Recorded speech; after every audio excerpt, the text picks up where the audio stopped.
Repeal and replace has become repeal and wait. Remember how simple it all used to sound? Real change begins with immediately repealing and replacing the disaster known as Obamacare.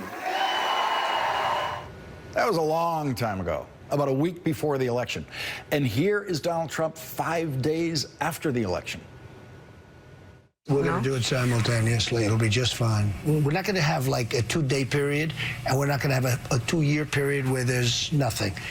It will be repealed and replaced, and we'll know. And it'll be great health care for much less money.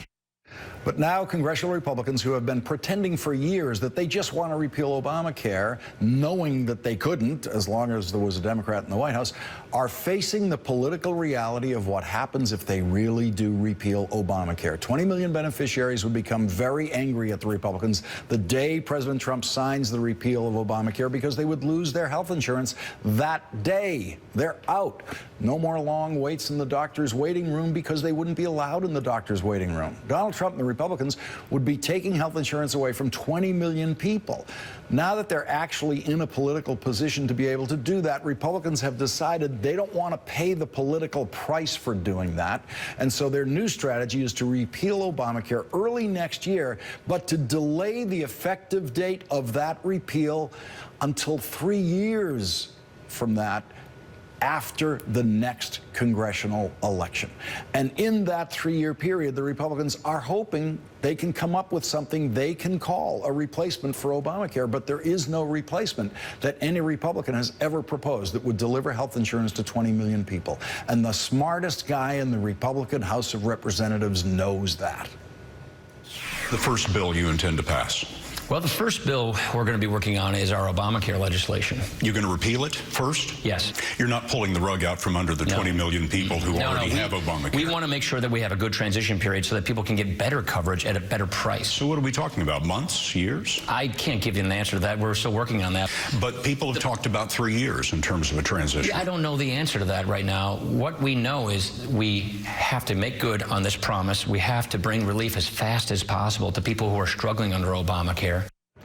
Today, Paul Ryan told the Milwaukee Journal-Sentinel that he wants to find a replacement to Obamacare, quote, so that no one is left out in the cold, so that no one is worse off. Joining us now, Steven Brill, journalist and author of America's Bitter Pill, Money, Politics, Backroom Deals, and the Fight to Fix Our Broken Healthcare System.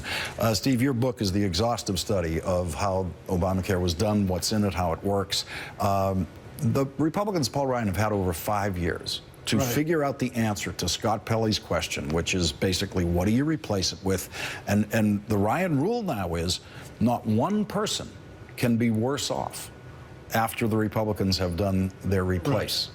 That's right. And it's not only the 20 million people who got care, it's the people who didn't suffer from the old pre-existing condition rules. It's a pretty broad swath. Mm-hmm. And as you point out, from the day the law was passed in March of 2010, they have said we have to repeal it.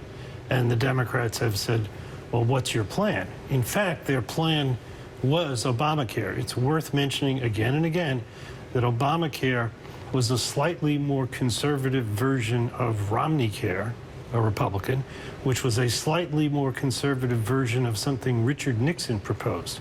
So the only plan the Republicans have ever had is Obamacare, which is why they can't think of an alternative. Well, and also there's that issue of once you say, we're going to take care of the people with pre-existing conditions, there's a giant amount of intervention that then occurs once you do that.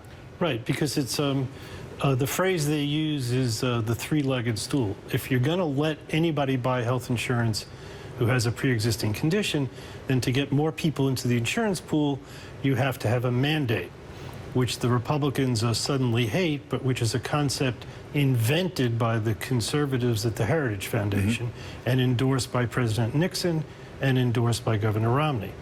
Now, if you hate the mandate, then you can't get rid of the pre-existing condition bar. So that falls apart. And with all that come the subsidies so that people, if they have to abide by the mandate, have the money to buy health insurance. This whole thing really falls apart. Now, what's also amusing about this is nobody's talking about the central problem that Obamacare did not solve, which is the cost of health care. I noticed that the speaker said, and the president-elect has said, we're going to have a better program at lower cost. There isn't a single proposal, even in the drafts that the Republicans have done, which they admit obviously now aren't realistic, that lowers the cost of prescription drugs, that lowers the cost of going to your favorite nonprofit hospital, which has profit margins that are much higher than the average insurance company. There's nothing that goes after costs. And what we see in this is there's Donald Trump absolutely determined, repeal and replace.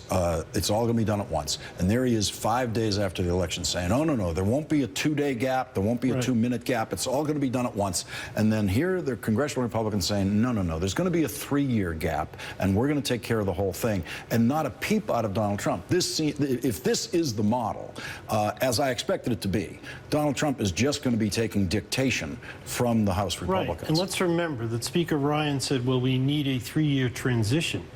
Transition to what? If they were worried about a transition, they could pass a law that repeals Obamacare and replaces it with X as of a certain period.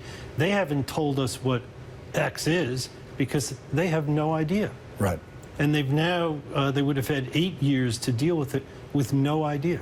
But it sounds like day one, first bill is going to be repeal. That's right. And what they're going to try to do is make this sort of like the fiscal cliff. Yes. We've repealed it, and there's going to be nothing to take its place after guess when? Right. After the Therefore, you Democrats have to agree elections. to whatever we've legislated on that. And if you don't agree, it's your fault. It's your fault. All right. Steven Brill, thank you very much for joining us tonight. Really appreciate it.